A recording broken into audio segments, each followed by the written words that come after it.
రాజశేఖర రెడ్డి గారు చనిపోయిన 3వ రోజునే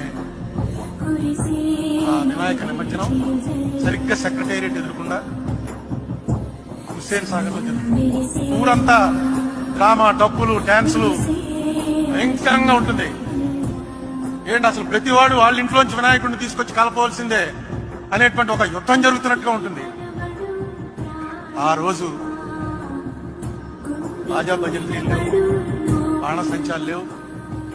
పిన్ డ్రాప్ సైలెన్స్ లో నిమజ్జనానికి తీసుకొచ్చినటువంటి ప్రతి బండి మీద వినాయక విగ్రహం 40 అడుగులు 50 అడుగులు ఉన్న ఖైరతాబాద్ విగ్రహం నుంచి ఎవరో అప్పలకొండ అన్నవాడు తన ఇంట్లో పెట్టుకున్న చిన్న విగ్రహం వరకు అన్ని విగ్రహాలతోటి రాజశేఖర రెడ్డి గారు చనిపోయిన ఫోటో, ఆ ఫోటో పెట్టుకుని వచ్చాడు.